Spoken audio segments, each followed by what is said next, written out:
بابا دايما بيقول خدوا بالكم من نفسكم ومالكمش دعوة بالندهات اللي في البير. بابا راجل بسيط بيصدق في الخرافات والأساطير، مقتنع إن كل ما تشتغل أكتر تبقى مواطن صالح أكتر وأكتر. ما كانش من النوع اللي ممكن يكذب أو ينشر إشاعات، راجل كلمته صادقة. على الرغم من كده كان مقتنع جدا بأسطورة النداهة، كان مقتنع تماما إن النداهات مالين الحقول والمزارع اللي حوالين البيت، وإنهم بالليل بيحاصروا المزرعة بتاعتنا. بابا دايما بيقول النداهات مولودين بس عشان يأذونا. كان بيخاف من النداهات اللي جوه البير، ودايما بيحذرني أنا وأخويا من إننا نقرب من البير أو نروح ناحيته. دايما بيطلب مننا نبعد عنه، بيخاف يخطفونا للعالم بتاعهم اللي تحت الأرض، بيخاف يندهوا علينا بصوتهم الساحر اللي بيضعف مقاومتنا وبيخلينا ما نقدرش نقاوم. أبوك مجنون رسمي، قالها أخويا آدم وهو بيبصلي بقرف.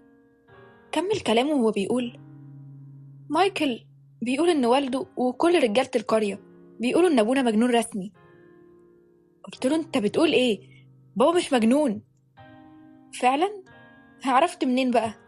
بابا مش مجنون بقولك، بابا بيخاف علينا بس وعايزنا نبقى بأمان وكويسين. أبونا مجنون رسمي بقولك. قلت لك اسكت بقى. والله ما في مجنون غيرك يا آدم. أنا مش مجنون وأنت كمان مش مجنون، وأنا وأنت عارفين كويس قوي إن مفيش حاجة اسمها النداهة. الدموع ملت عينيا، كنت عارف إن آدم مش بيحب بابا، بس أنا كنت بكره آدم لما يكون عنده حق ومش بعرف أجادله.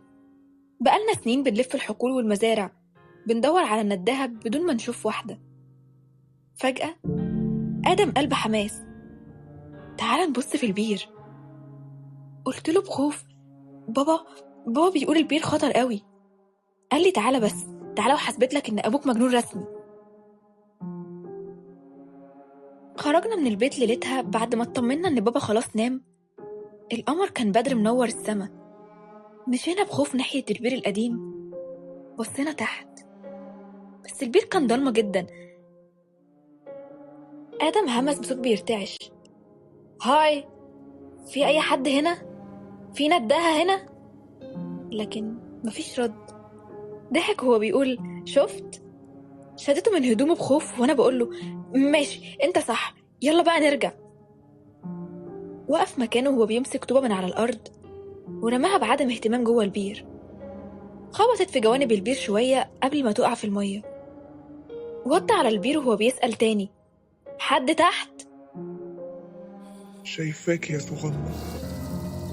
الدم نشف في عروقنا، جسمي بدأ يرتعش من الخوف. آدم قرب من البير أكتر وهو بيسأل انت مين؟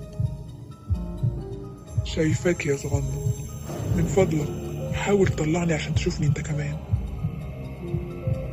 بصينا لبعض، جسمي كان بيترعش وقلبي على وشك يقف من كتر الخوف. سألته وأنا بترعش هي دي النداهة؟ ردت عليا من تحت وهي بتقول لا يا صغنن، انا مش النداهة، يلا بسرعة بقى. أمال انت مين؟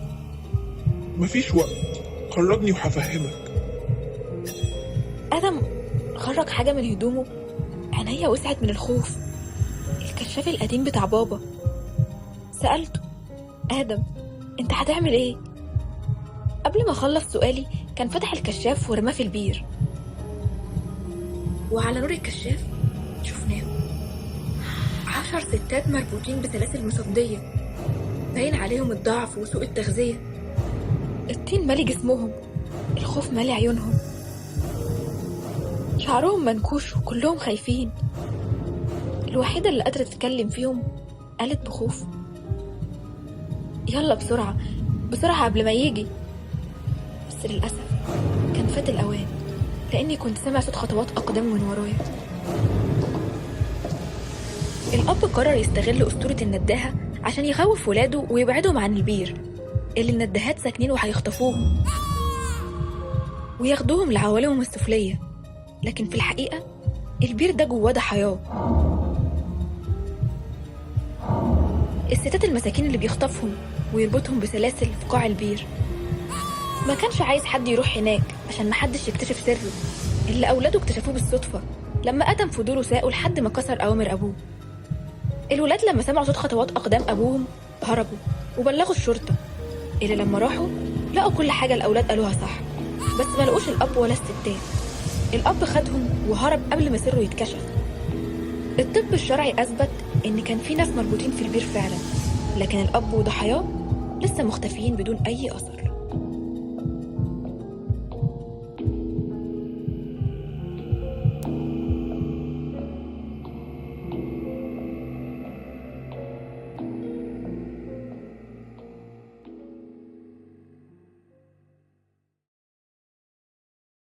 وبكده خلصت قصتنا. لو عجبتكم شجعونا بلايك وشير، ويا ريت تعملوا سبسكرايب للقناة عشان اعمل لكم قصص جديدة، وسيبوا لنا رأيكم تحت في الكومنتات. سلام.